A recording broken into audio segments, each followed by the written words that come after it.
Hi, and welcome to this episode of John's Motorcycle Rescue and Review. Today I am with Yamaha's mighty XJ1100 Maxim, and I will be doing a ride review of this bike. I'll be taking it out on the road and taking the camera with me and giving you my riding impressions of it. But the 1100 Maxim was based on Yamaha's very popular XS1100 motorcycle. And the XJ is the cruiser style model of the XS1100 line. And it has the traditional Japanese cruiser, kind of the peanut gas tank, the rounded off gas tank. It has the dished seat like most of the muscle cruisers from the early 80s that were coming out of Japan. It also has triple disc brakes. It's got the dual disc brakes up front, the disc brake in the rear. It's got a 16-valve 1100cc motor directly out of the XS1100. Has a 5-speed transmission and shaft final drive. Now, since I bought this bike a little bit ago, I have done some upgrades to it, some modifications to make sure that it's safe to ride and to bring the performance of it kind of into the modern era, as I do on all of my vintage machines. Some of those modifications include the progressive rear springs and shocks here. I replaced the air adjust units that were on this bike simply because the air adjust units were leaking and no longer really functional. I also replaced the front springs and replaced the oil, fork oil in them, rebuilt the front forks. I used progressive suspension front springs in this as well. This Yamaha has 4-way rebound adjustment on the front forks. Another area of performance that I improved, I have replaced the front brake line with a Spiegler steel braided front brake line, so now the braking is really much better than it was. I also replaced all the brake fluid in the system. This bike has a unique system that when I hit the rear pedal here, it operates the rear caliper and one of the front calipers. So that's kind of unique among the muscle cruisers. There weren't any other bikes of this era that had the linked brakes like this. There have been subsequent bikes from Honda and other manufacturers with linked brakes, but this was one of the first bikes to actually come with that. That's a unique feature. I did not know that it had linked brakes when I bought it, but as I was servicing it, I kind of discovered that. The motor in this bike is just a very robust 1100cc inline 4. And when this bike debuted in 1979 as the XS1100, it was the quickest production bike ever made. Very, very strong performer. This bike still pulls really, really strongly. It has the aftermarket dual exhausts on it. It sounds nice. You can kind of hear the exhaust kind of going back and forth from side to side on the bike as you get on it and as you let off, and it burbles on the deceleration. I did replace the front tire as well when I got this bike, just to get it ready, to get it roadworthy, to kind of rescue it. It had been a daily driver. There was a lot of maintenance that had not been done in a long time on this, and so I really have spent some time going through it and making sure that this bike is now safe to ride. This bike also has, the standard one came with a chrome front headlight. This one actually comes with the integrated factory fairing here from Yamaha, and it's really funky looking. To me, it's kind of so ugly, it's cool.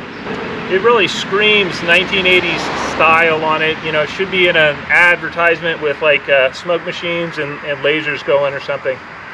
But kind of a neat looking bike, and functionally, man, this fairing is nice. It really blocks the wind nicely, and it's not so heavy that it makes the bike ponderous.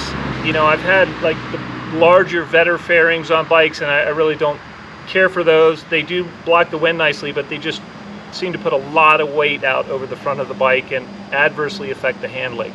Not so with this unit. This bike really, again, with the suspension upgrades, it really does seem to handle nicely.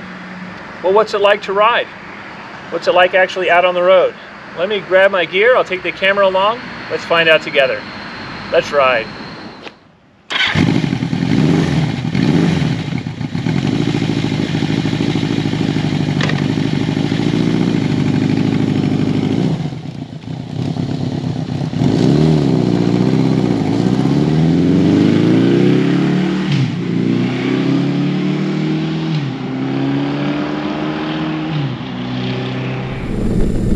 I'm currently riding Yamaha's 1982 XJ1100 Maxim, and the Maxim was a carry-on of their popular XS1100 line, and so this is kind of a cruiser version, but this particular model actually has the optional front fairing, and the way that it's set up, it just makes a fantastic sport touring bike.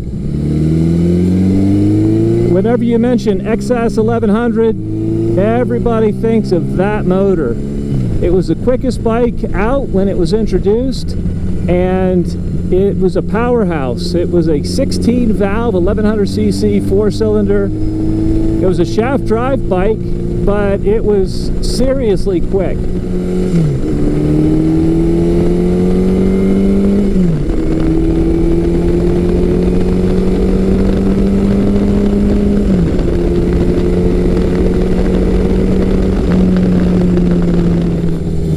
From this big 1100cc 4-cylinder is abundant. This thing just gets up and boogies.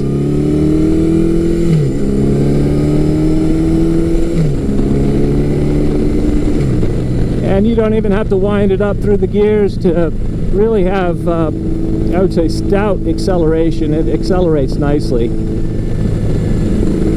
I have upgraded this particular bike with Spiegler brake lines in the front, and I just put some progressive suspension in the front. I've also put progressive shocks and springs out back. The original air adjust units were leaking badly, and so they just needed to be replaced.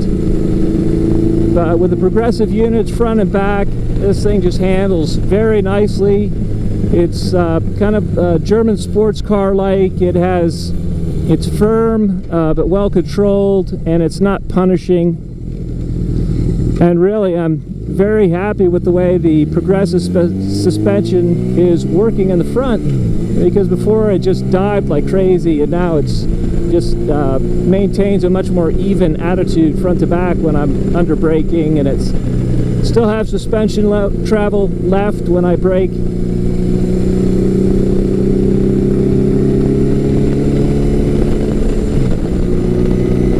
I'm just on a curvy back road here, and this thing is just well planted, well controlled. The brakes are nice. The ergonomics on this bike it's by far the most comfortable of the early 80s muscle cruisers as far as the ergonomic layout of the handlebars. These are actually multi-adjustable. You can adjust them, but they do have adjustment to them. I am not going to mess with these from the way that they are set up now. They are just very, very comfortable for me. My arms, it's more of a sport touring stance than your traditional, layback cruiser style stance, but I appreciate that. Engine vibration wise, this bike is relatively smooth. I get a little bit of vibration through the handlebars, but really through the foot pegs and through the seat, it's very, very smooth. It's a very smooth bike at around 70 miles an hour. Transmission-wise, the Yamaha is not as refined as the products from Kawasaki or Honda or Suzuki. When you're shifting it, it's very smooth through the transmission if you are quick and decisive with your shifts. If you kind of shift slowly, you can almost feel the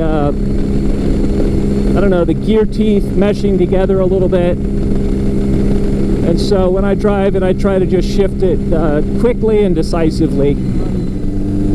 I haven't had it pop out of gear on me, but especially the early XS1100s were known for having a very soft first gear. Back in the day, my father owned a 1979 XS1100 in brick red, and on that particular bike, you had to kind of shift around second gear. You had to shift from first all the way to third gear, because second gear, it wouldn't stay engaged in second gear. And that was common. But this bike has 32,000 miles on it. It shifts nicely. It holds second gear just fine. I don't really like to beat on any of my vintage bikes, but this one does not seem to be problematic. I've heard that they updated the transmission because of the second gear issues by 1982. So I'm not sure if that's 100% accurate, but that is what I've heard. This bike has a trip computer on the dashboard, and so as you turn it on, it will cycle through a bunch of different systems that the computer checks, and it'll light up a warning lamp up on top here if there is a problem with one of those systems.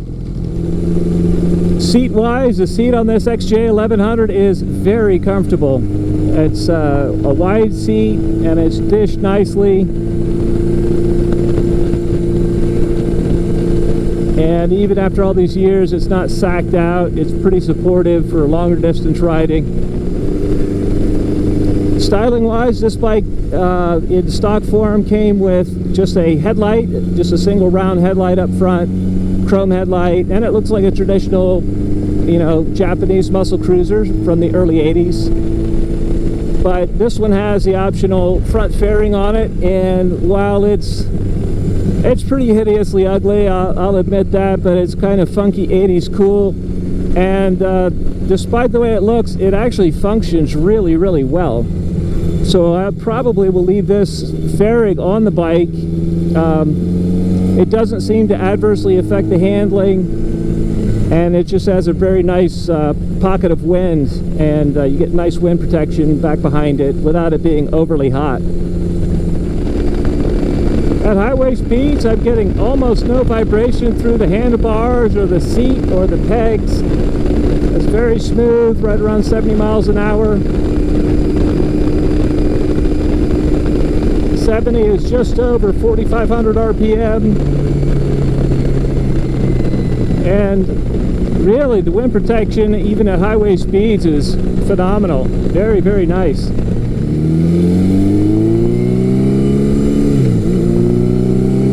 This bike has aftermarket dual exhausts on it, so it's got a 4-into-2 system, and the sound is nice. It's not, I honestly prefer the sound of a 4-into-1 exhaust system, but I don't mind the way this bike sounds. It sounds nice, and when I'm kind of get off the throttle, it does burble through the pipes and kind of sounds nice on off throttle settings, and it also sounds decent when I get on it. But it's, you know, thankfully it's not overly loud. It doesn't, you know, give me a headache, or it's never booming or obnoxious, but just has an aggressive growl to it when you get on the throttle.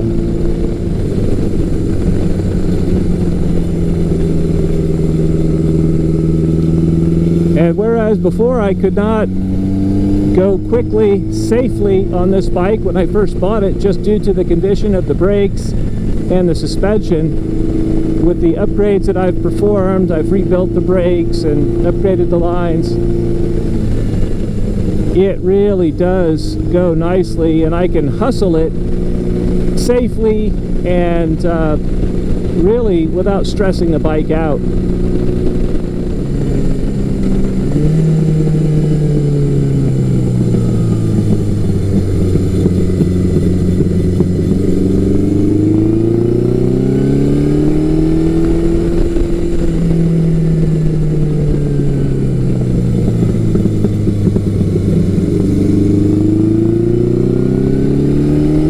You can see there's very little dive under the braking and deceleration, and this thing just acquits itself so nicely in the corners.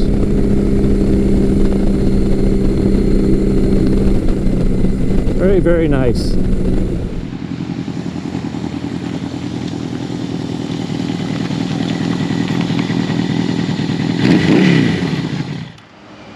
All right. I don't know if you can tell, but I am super stoked with the way this bike is turning out. I'm going to be hitting some more of the cosmetics here soon, but all of the mechanical upgrades that I've done to the bike, the servicing that I've done to the bike, man, this thing is a really, really nice performer. Really, the only area that I can, you know, somewhat fault it for The linked brakes, to me, I'd rather just have traditional units. That's a personal preference there.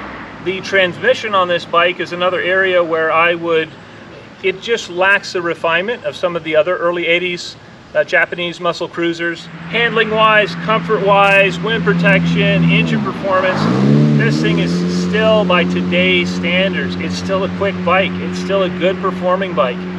It still handles well. It's still comfortable, and it's still really a nice place to spend an afternoon. Or, you know, with this fairing, I can get up in the morning and, you know, so what if it's 50 degrees out? It's actually very, very comfortable in the cooler temperatures, where my other muscle cruisers that are, you know, more the naked or standard style, they're not as warm as this. And so I really like the functionality of this fairing. It also gives it a unique look in the garage. It doesn't look exactly like my other muscle cruisers, and I like that. I like something different, and to me this has versatility. If I wanted to go on a longer ride at higher speeds, you know, again, that wind protection really comes into play, and it's a really nice feature.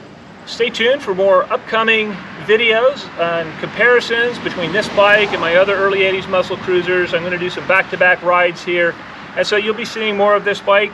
I'm really curious to ride it back-to-back with Kawasaki CSR 1000, with the Suzuki GS1100L, with Honda's CB900 Custom. I may even do a four-way shootout between those four bikes, just because I have them in the garage right now, and they all competed with each other. They were direct competition with each other on the sales floor, and all of them are nice bikes. They all have their own personalities, and it'll be fun to ride them back-to-back and just, you know, see what I think, see how they ride in comparison with one another.